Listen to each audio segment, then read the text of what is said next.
Bonjour à tous.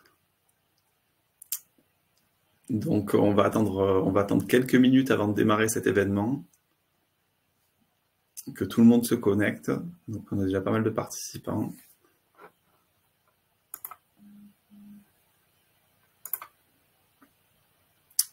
Donc, n'hésitez pas, vous verrez, vous avez deux onglets. Donc, il y a un onglet chat, voilà, sur lequel on peut échanger, puis il y a un onglet questions.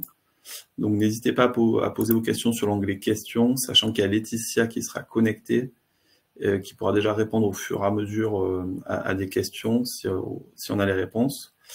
Et après, on fera une session de questions-réponses à la fin.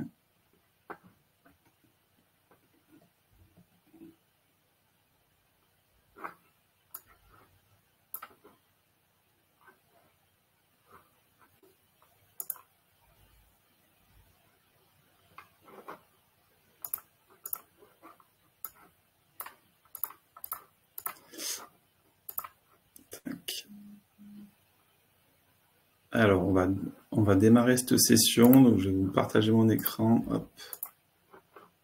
Et notamment la présentation.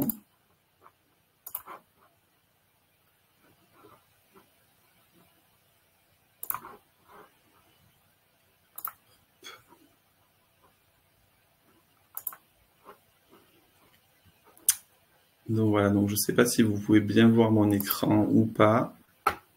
A priori, on devrait pouvoir voir les deux éléments. Eh bien, parfait, il est 13h02, on ne va pas prendre plus de retard que ça, on va débuter. Donc, écoutez, merci à tous d'être présents. Donc, l'objet de la présentation aujourd'hui, c'est comment optimiser votre projet solaire grâce à l'autoconsommation multi-compteur et la vente locale. Et donc, la présentation, elle va être constituée de 5 temps. D'abord, on va reprendre un peu les contextes et enjeux sur l'énergie et sur les contraintes des producteurs et des consommateurs. On parlera de boîtes en un slide pour savoir voilà, le rôle qu'on a nous sur ces projets-là. Et après, derrière, on va aborder de manière assez pédagogique les différents modes de valorisation. On connaît bien aujourd'hui la vente totale et l'autoconsommation individuelle, donc on va essayer d'élargir notre champ de vision à ce qui est faisable. Pour finir sur un cas d'étude, donc 2 si on a un peu de temps, mais on n'a que 30 minutes, avant d'aborder les questions-réponses. Donc, si on prend contexte et enjeu et qu'on aborde déjà le contexte pour les producteurs d'énergie, donc celui qui va détenir la centrale solaire. Bon, déjà, vous aurez tous remarqué, on a des coûts en baisse, on a une dette bancaire qui est facilement accessible et on a une maturité des produits et de la profession qui fait qu'on a de plus en plus des projets avec des très bonnes rentabilités et donc qui permettent de développer des projets sur toute surface, que ce soit du petit, du résidentiel, de la grande toiture, du sol. On a des projets qui se développent très bien aujourd'hui. Donc ça, c'est un premier aspect d'opportunité que tout le monde connaît, qui est la base des projets solaires.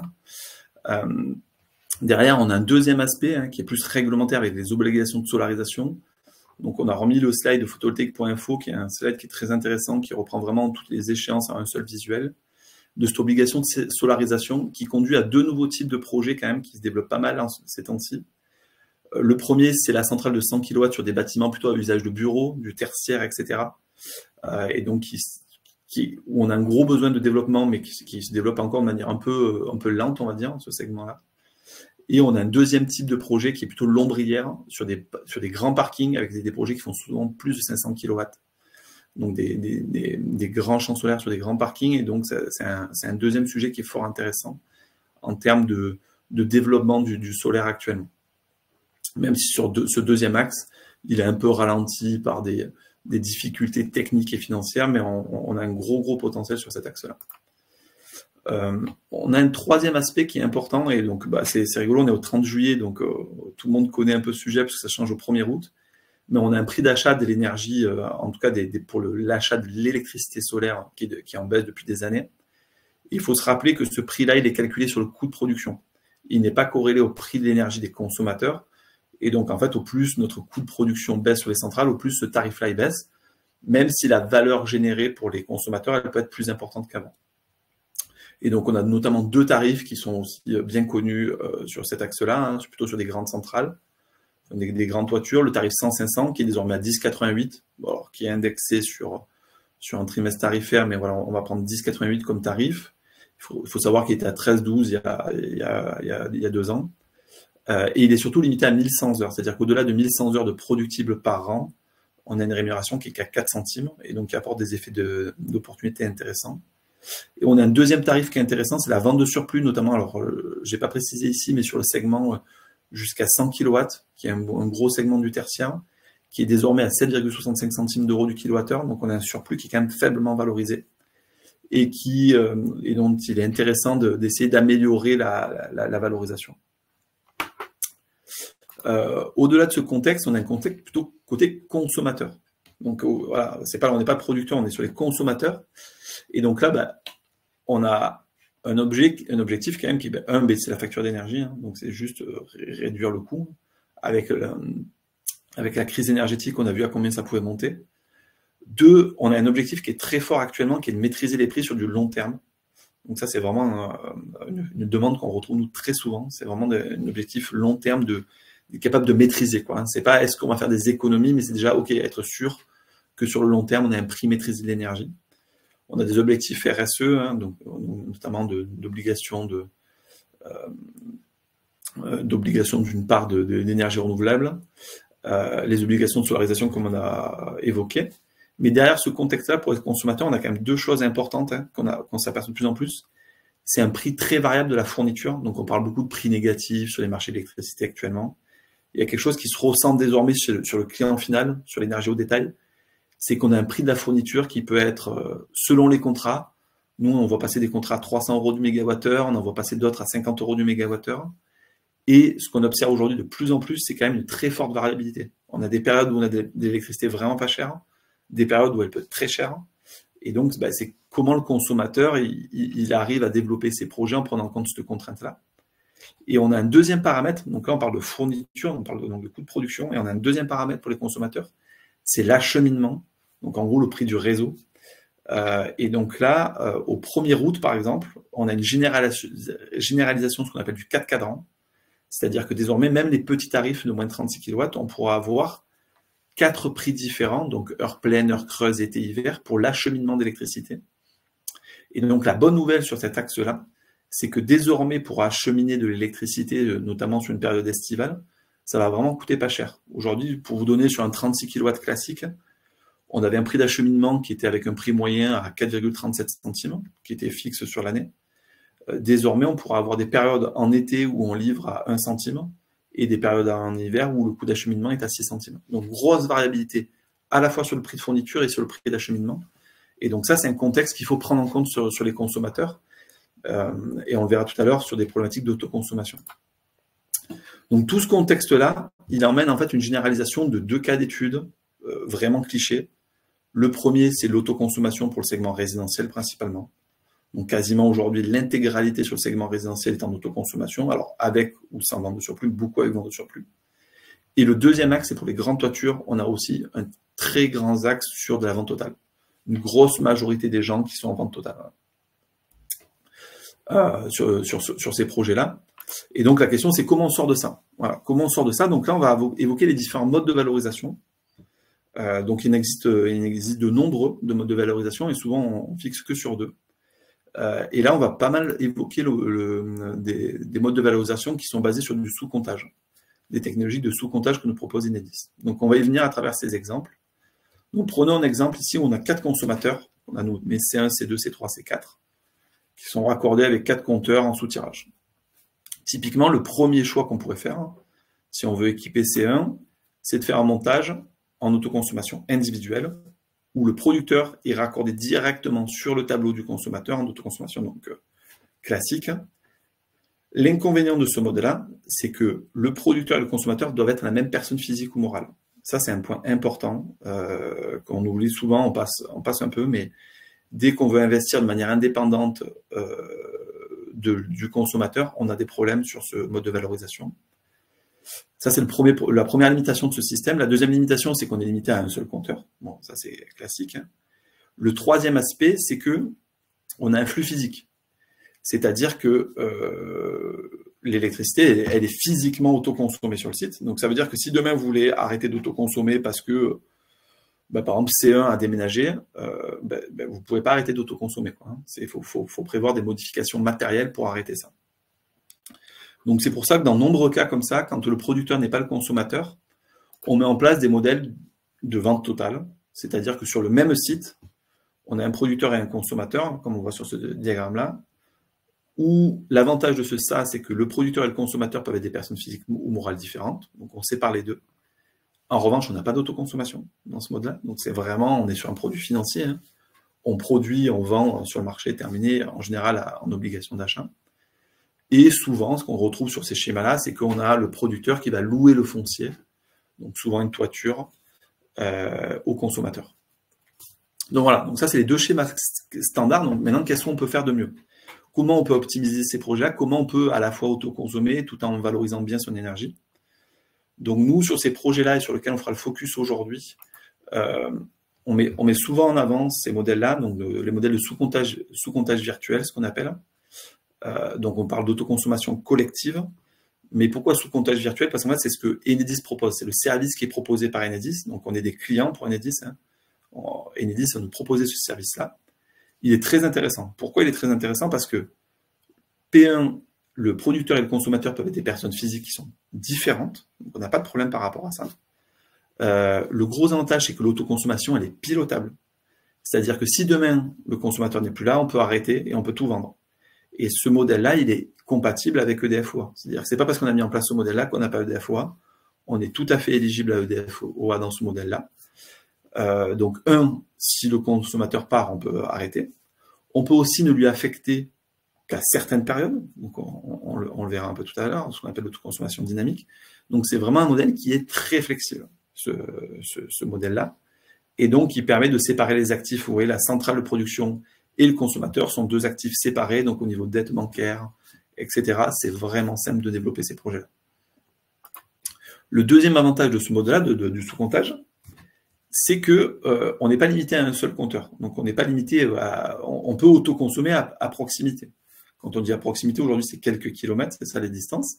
Mais en tout cas, on peut très bien produire sur le bâtiment 1 et consommer sur le bâtiment 2.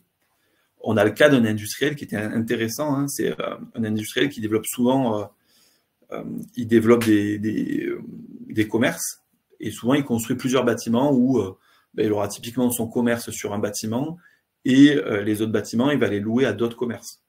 Là, dans ce cas-là, c'est intéressant, puisqu'en fait, on peut produire sur le bâtiment 1 et autoconsommer sur le bâtiment 2. Donc ça, c'est un point qui est intéressant sur ce modèle-là. On a la possibilité aussi de consommer, d'autoconsommer sur plusieurs compteurs à la fois. Donc c'est le deuxième gros avantage de ce modèle-là. Et on peut aussi autoconsommer depuis plusieurs centrales avec plusieurs compteurs. Donc on voit que ce modèle-là, il est vraiment flexible pour faire de l'autoconsommation. Et donc, il a vraiment pas mal d'avantages.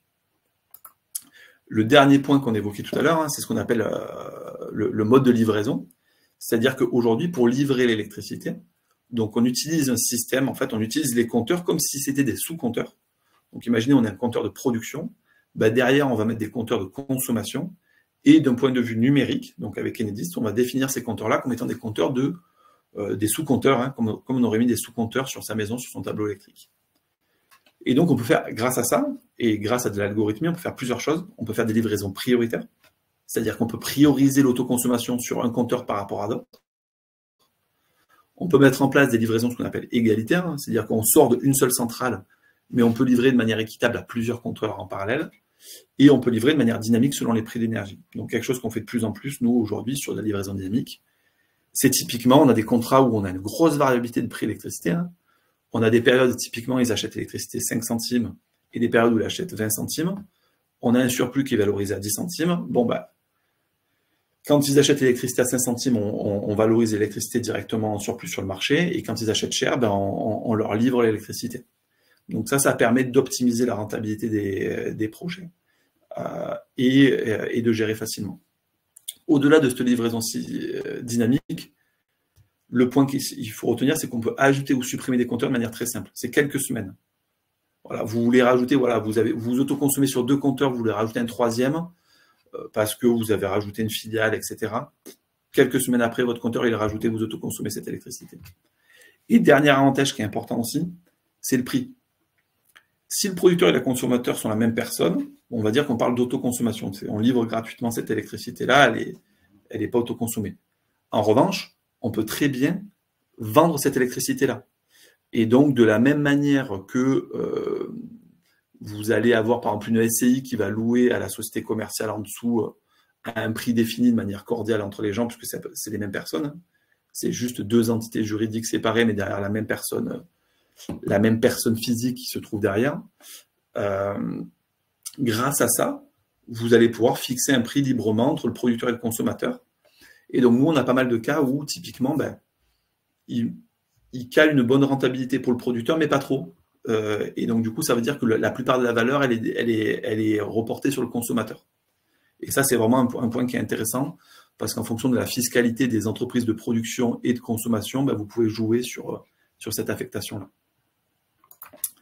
Donc, pour vous montrer des exemples de modes de valorisation, donc là, typiquement, c'est un diagramme où on voit la production d'énergie en gris. Donc, ce que vous voyez en jaune, c'est la totalité de la production d'énergie. Donc, voilà. On l'envoie et on va la livrer à un premier compteur, un premier bâtiment. Donc là, c'est un hyper, c'est un supermarché. Et c'est lui qui va autoconsommer en priorité cette énergie. Une fois que lui, il aura autoconsommé, on va l'envoyer à un deuxième site qui sera en priorité numéro 2. Et donc, il va autoconsommer, c'est le deuxième compteur qui va autoconsommer cette électricité-là. Et là, en sortie, donc ce qu'on vous a mis en vert ici, on vous a mis des répartitions égalitaires, c'est que le surplus de ce compteur-là, on l'envoie de manière égalitaire sur deux nouveaux compteurs. Et c'est que le surplus ultime que l'on enverra ici à EDF-OA. Donc voilà, là, c'est pour vous illustrer les modes de la capacité d'autoconsommation et d'autoconsommation avancée qu'on peut mettre en œuvre avec de la livraison, voilà, mettre des bâtiments en priorité parce que l'électricité est peut-être plus chère, ou mettre de manière égalitaire parce que les gens ont co-investi dans une centrale, par exemple, et veulent se partager de manière équitable l'énergie.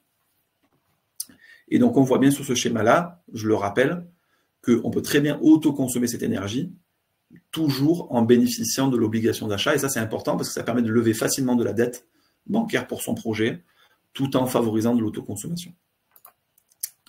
Donc, si on résume les modes de valorisation et surtout sur lesquels on s'est focalisé aujourd'hui. Donc, quand vous voulez valoriser de l'électricité, vous pouvez le faire de deux manières. Soit vous autoconsommez cette électricité-là, et on va parler d'économie, soit vous allez vendre. Quand vous autoconsommez, vous avez trois modes de livraison de cette électricité. Soit vous vous raccordez physiquement, on va parler d'autoconsommation individuelle, c'est ce qu'on connaît bien aujourd'hui. Soit vous utilisez le saut-comptage virtuel, qui est la technologie utilisée dans l'autoconsommation collective. Et il faut savoir qu'il existe, donc ce n'est pas l'objet du webinaire aujourd'hui, mais il existe une troisième manière d'autoconsommer par l'échange de blocs d'énergie à travers ce qu'on appelle des PPA, et il existe beaucoup de PPA différents. Et donc là, c'est quand on autoconsomme, c'est-à-dire que le producteur et le consommateur sont la même personne. Et si on valorise en vendant l'électricité, il faut savoir qu'on peut vendre de trois manières, à EDF-OA ou sur le marché libre. Donc là, c'est assez simple. Vous prenez la totalité ou le surplus de votre électricité qui est passé dans votre compteur et vous envoyez une facture à EDF-OA ou sur le marché libre. Point à la ligne, vous avez terminé. Mais vous pouvez aussi vendre à un tiers. Et pareil, quand vous vendez à un tiers, la question c'est comment vous lui avez livré l'électricité. Soit vous êtes raccordé physiquement sur ce site-là.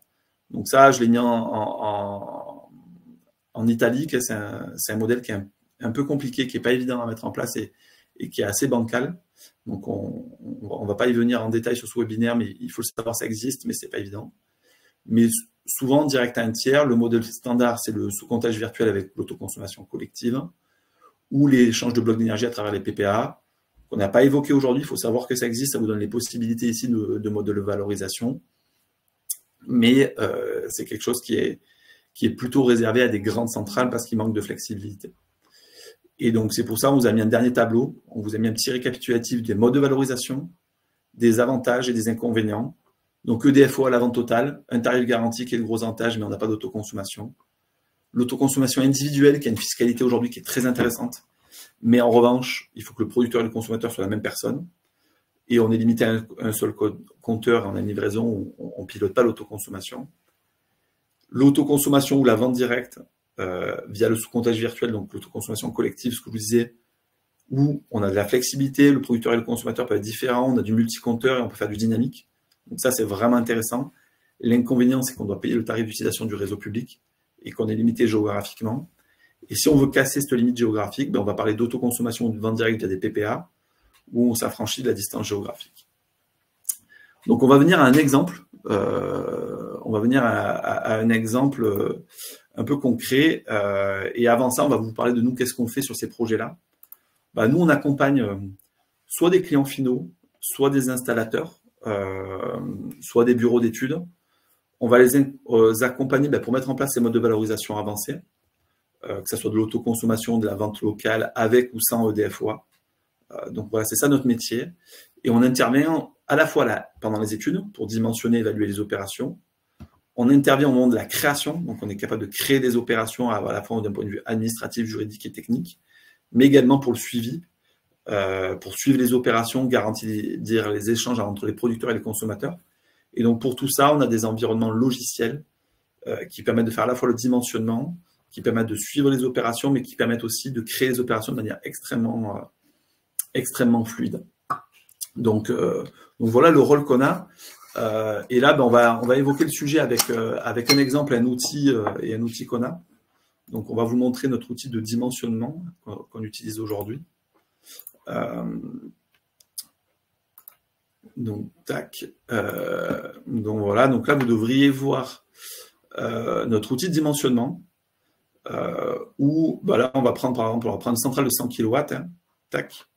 On prend une centrale de 100 kW, on va aller vite, puisqu'après on va aller sur des exemples qui sont déjà faits. On va calculer la production, on va prendre les consommateurs, et là ce qu'on fait dans ces cas-là, c'est qu'on va ajouter 1, 2, 3 consommateurs, sur lesquels on va mettre une consommation énergétique, un type de profil, et on va définir, ils peuvent être en autoconsommation individuelle, il peut être en autoconsommation collective, donc ce qu'on a sur ce compteur-là, il peut être en vente locale. Donc voilà, dans ce cas-là, on n'autoconsomme pas, mais on vend à un tiers.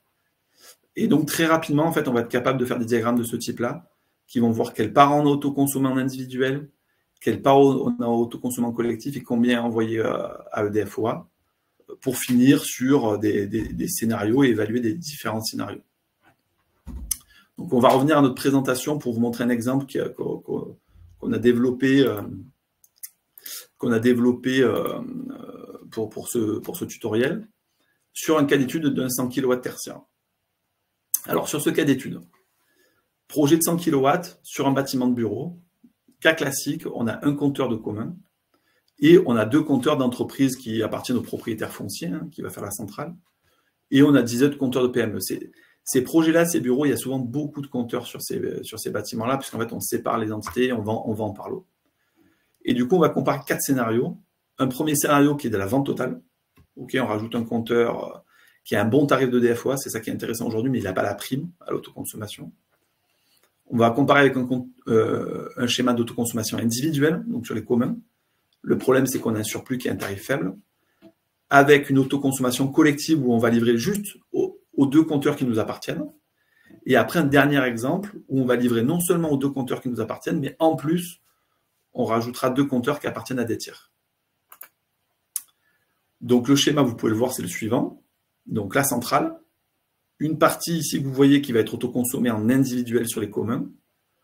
On livre à la première entreprise qui est propriétaire de la centrale, puis à la deuxième entreprise qui est copropriétaire de la centrale, et après on envoie à 2 PME, donc des entreprises externes, avant d'envoyer le surplus ultime sur le DFO. Et donc si on compare les scénarios économiques, donc premier scénario, ce que vous voyez en bleu ici, c'est une vente totale. Vente totale classique, qu'est-ce qu'on fait? On rajoute un compteur, on vend toute l'intégralité de la production à EDFOA. Vous avez ici la rentabilité. Le coût de l'installation qui a été estimé et qui prend en compte notre prestation à nous et les coûts récurrents, le TURP, etc. Deuxième modèle que vous voyez en jaune, ici en orange, autoconsommation individuelle.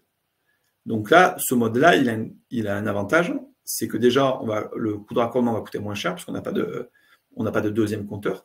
En revanche, le surplus est faiblement valorisé. Donc malgré une prime initiale qu'on peut voir sur le bas de l'écran ici, puisqu'on voit le gap, sur le long terme, on voit que c'est moins intéressant. Et nous, derrière, on a tracé 2 choses. En gris, un schéma d'autoconsommation multi-compteur où le surplus ultime, on va continuer à le vendre à EDFOA, mais le surplus des communs, on va l'affecter à nos 2 compteurs qui nous appartiennent en plus, qui permettent d'optimiser l'autoconsommation. Donc on voit que la rentabilité est meilleure. Et dans tous les coûts qu'on vous présente, ça intègre à la fois le coût de développement de centrale, les coûts de raccordement, les frais récurrents à boîte, à la fois sur la création, mais sur le suivi de l'opération. Donc là, on a intégré des coûts de suivi d'opération de notre part. Donc malgré ça, on voit que la rentabilité est très largement supérieure. Et on voit l'effet bonus, que j'appelle un peu l'effet kids cool, c'est non, si en plus d'autoconsommer, on arrive à trouver d'autres compteurs qui sont prêts à acheter de l'électricité, à un tarif qu'on a mis vraiment raisonnable dans notre cas d'étude, ben on voit qu'on peut encore optimiser la rentabilité. Donc nous, dans ces projets-là, ce qu'on fait souvent, c'est que on va développer des projets avec la zone grise, c'est-à-dire avec les compteurs qui appartiennent aux producteurs. Comme ça, on est sûr de ça, on développe le projet, c'est parti. Et dans un deuxième temps, on va regarder s'il y a des tiers, s'il y a encore du surplus, s'il y a des tiers qui sont intéressés pour bénéficier de cette énergie. Donc là, on voit bien que, quand même, par rapport à une vente totale où on n'a pas d'autonomie, donc on n'a pas d'autosuffisance, puisqu'en fait, on vend tout sur l'électricité et avec un TRI donné. Et quand on voit les gains, on voit que à la fois le taux de rentabilité, le niveau d'autonomie atteint énergétique, et donc du coup la sécurisation long terme de ces factures-là, tout en ayant un aspect dynamique d'autoconsommation qui nous permet de l'arrêter à tout moment, on est mieux que la vente totale, on est mieux que l'autoconsommation, et tout ça avec un meilleur suivi de l'opération, puisque nous, on sera en mesure de suivre l'opération pour le client final de manière fine, avec un espace dédié qu'ils pourront utiliser. Donc voilà sur ce cas d'étude. Donc, cas d'étude, pour se rappeler, on a un coût de raccordement optimisé puisqu'on utilise le compteur existant pour faire l'autoconsommation individuelle pour les communs. On a accès à la prime autoconsommation, on a un surplus qui est mieux valorisé. On améliore l'autonomie et la résilience énergétique par rapport à la consommation, par rapport à un modèle typiquement de vente totale. Et en plus de ça, on aurait l'opportunité de valoriser encore plus cette électricité au prix de tiers en local, qui apporte un côté social, qui apporte un côté communauté à notre opération, qui peut être encore un effet bonus sur ces projets-là. Donc on arrive à la fin de ce webinaire, donc on aurait pu faire plein de cas d'études, on n'a pas beaucoup de temps, on a essayé de faire 30 minutes d'être focalisé. Donc si jamais vous avez des cas d'études de ce type-là, qui peuvent être avec EDF-OA, mais qui peuvent être hors EDF-OA, on sera volontiers à les analyser avec vous. N'hésitez pas, si vous avez des questions, on va tâcher d'y répondre. Mais voilà, au-delà des questions-réponses qu'on peut vous amener aujourd'hui, n'hésitez pas à ce qu'on regarde les cas d'études ensemble. Donc, on va passer aux questions s'il y en a. Alors, je vais aller directement sur l'onglet questions. Donc, dans le cas d'un scénario ACC, le producteur doit payer le TURP sur l'énergie totale qui circule sur le réseau de distribution et les consommateurs paient également le TURP plus taxe. Alors, le producteur paye le même TURP qu'avant. Alors, c'est une part fixe, hein, il n'a pas de coût variable en centimes d'euros du kilowattheure. Le producteur, il a un TURP comme avant. Le TURP est légèrement plus cher quand on est en tant que producteur pour livrer, mais c'est pas impactant. Et nous, dans notre outil que je vous ai montré, on le prend en considération, ça. Hein. C'est-à-dire, dans les calculs économiques qu'on fait, on a cet écart-là. En revanche, l'endroit où, au niveau consommateur, ça a un impact, c'est que lui, le consommateur, il continue à payer le TURP. Quand on a notre autoconsommation individuelle, alors dans la réglementation actuelle, parce que ça c'est pas dit que ça bouge pas, mais aujourd'hui, on est exonéré de taxes et de frais d'acheminement, donc de TURP. En revanche, quand on livre en autoconsommation collective, donc via le sous-comptage virtuel, on continue à payer ce TURP-là. Et c'est là où je vous disais la bonne nouvelle qui est quand même qui apparaît quand on regarde les TURP, la différenciation des TURP. De plus en plus, on a des TURP qui sont très faibles en période estivale, justement pour inciter les consommateurs à acheter de l'énergie et à consommer sur certaines périodes. Lors de la CC, comment se raccorde-t-on sur le réseau public ou uniquement sur un compteur client? Eh bien, les deux. Les deux. On peut soit être raccordé directement avec... soit on a un compteur en injection de la totalité, soit on a un compteur en injection du surplus, mais ça n'empêche pas de mettre en place un modèle d'autoconsommation collective et de sous-comptage virtuel. Les deux sont faisables et on va choisir plutôt un ou plutôt l'autre en fonction du projet. Est-ce que vous déployez ce modèle en copropriété? Oui, tout à fait. Oui, tout à fait. C'est même c'est même un endroit qui est très intéressant. C'est le volet d'autoconsommation individuelle. Il a cette difficulté là où le producteur et le consommateur doivent être la même personne. Donc typiquement dans une copro, il y a tout le monde qui doit être d'accord et ça complexifie les projets. Là, typiquement, on a un tertiaire sur une zone d'activité qui est intéressant parce que c'est le propriétaire du bâtiment qui met en place l'opération et qui la met sur les communs. Donc il gère ça. Et après, il propose ce surplus-là à des personnes qui sont dans le bâtiment. Et donc, il n'y a pas besoin d'avoir un accord global, quoi. Chaque personne peut être OK ou pas pour accepter l'électricité. Le calcul de rentabilité sur 20 ans, intégrez-vous le coût de maintenance de la centrale plus votre prestation? Oui, alors on a mis un coût, hein, en tout cas, tout ça c'est pris en compte. Alors on a des modèles de calcul qu'on peut évidemment on peut l'éditer hein, dans l'outil, mais on a un calcul de coût de revient de la centrale. On a un calcul de coût de maintenance. On prend en compte également dans ce calcul de business plan le coût du turc que je vous ai dit qui peut être différent selon les cas. On prend en compte l'IFER. Voilà. À l'heure actuelle, on ne prend pas en compte l'impôt sur les sociétés parce qu'il peut être variable. Mais dans la prochaine version qui va arriver, on va avoir des business plans qui vont être encore plus avancés. Et au-delà de ça, en plus, on a un modèle de calcul qui est discuté et validé avec des organismes bancaires. Voilà. Pour le BP qui en sort. Donc voilà, parce que c'est un sujet qui est important. Concernant cette autoconsommation à distance, quelles sont les conditions, contraintes et avantages? Donc là, si on parle du sous-comptage virtuel, les conditions, c'est vraiment la distance géographique. Le 2, 10 ou 20 km selon la zone où on est. Donc 2 km en zone urbaine, on va dire 20 km en zone 10 ou 20 km en zone rurale, même si le 10 ou 20 km c'est soumis à dérogation, mais qui est aujourd'hui moins subjectif qu'avant. En revanche, le gros avantage pour moi, c'est vraiment le producteur qui est différent du consommateur. Ça, c'est vraiment un gros avantage parce que ça simplifie la gestion des projets. Le deuxième avantage, c'est l'autoconsommation multi-compteur et le fait de pouvoir faire de la vente autoconsommation ou vente de manière dynamique. Ça, c'est aussi un gros avantage. Et aujourd'hui, on a de plus en plus de projets qui, malgré l'inconvénient du fait de payer le TURP, sont quand même plus rentables par rapport à des modèles d'autoconsommation, notamment dynamiques. Qu'est-ce qui explique la variation du prix de l'acheminement d'électricité été-hiver? Donc ça, c'est un prix qui est fixé par Enedis. Et en fait, il est lié à ce qu'on a comme objectif, quoi, hein. C'est-à-dire qu'en hiver, leur objectif, c'est de limiter la consommation. Donc c'est quand même un objectif de base. Et donc, l'acheminement est cher par rapport à ça, puisqu'en fait, les réseaux sont contraints. En été, quand vous êtes consommateur, en fait, on est plutôt dans le sens inverse. Aujourd'hui, on peut avoir des réseaux qui sont contraints en production. Donc, du coup, ils incitent les consommateurs à acheter de l'électricité pas chère. Et pour ça, pour faire ces incitations-là, ils mettent des tarifs d'acheminement qui sont faibles. Il faut savoir que dans les heures pleines heures creuses qu'on connaît aujourd'hui, une grosse partie de l'écart, il est lié au coût d'acheminement et il n'est pas lié au coût de fourniture, quoi. En tout cas, pas que. Va-t-on recevoir la présentation? Oui, vous allez avoir même un replay accessible et où il y aura les slides. Alors, les slides sont dans le replay.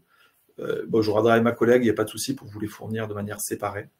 Donc, on va regarder. Je crois que de base, ce n'était pas filmé, prévu, il n'y avait que le replay, mais on a prévu ça aussi. En tout cas, on verra pour vous les envoyer en parallèle. Ok, alors je vais quand même regarder sur le chat s'il y avait d'autres questions, parce que je sais que des fois il y a des questions sur le chat. Et bonjour, tac. Donc, copropriété, on a répondu. Eh ben non, écoutez, il n'y avait pas de questions pour le chat. Il est déjà 13h34, on avait prévu 30 minutes, c'est un peu rapide.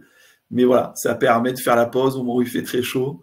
Donc, voilà, restez au frais, c'est le moment de bosser. Il fait trop chaud pour être dehors. Donc, écoutez, merci à tous d'être venus. Voilà, n'hésitez pas à nous envoyer par mail ou quoi. Sur les slides, vous verrez, il y a nos contacts. Et écoutez, à très bientôt. Ouais.